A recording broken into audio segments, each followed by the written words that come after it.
Hello, my name is Ahmed Abdelkader, and today's question is Texas operating as a democracy? Texas is technically a democracy, but does not operate as such due to the racial profiling on Black and Latino voters due to the population growth. But to fully answer this question, we need to know what is the literal definition of democracy. Democracy means a system of government by the whole population or all eligible members of a state, typically through elected representatives. So now that we know what a democracy means, we can fairly assume Texas is a democracy, right? Because we elect our own representatives.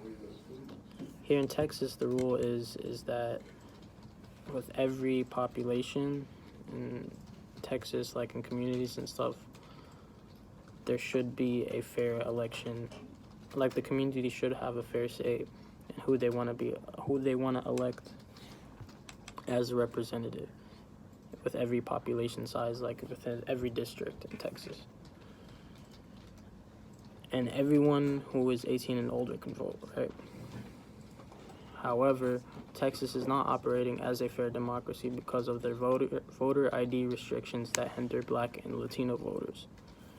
According to the UT Texas News article, studies show voter ID laws such as the one in Texas keep people from the polls. Researchers at the University of Wisconsin and Rice University have found that in states with voter ID restrictions, even those who actually have accepted forms of ID don't often turn out to vote due to misunderstanding of the law.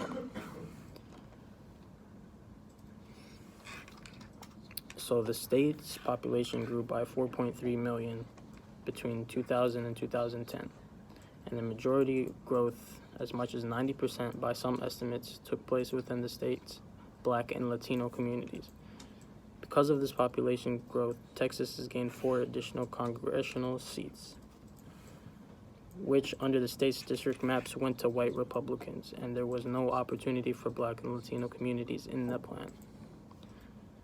So that's unfair for the Black and Latino communities because the original 4 representatives, they took over, due to gerrymandering, they took over the other districts and communities. So like every community due to population should have its own representative.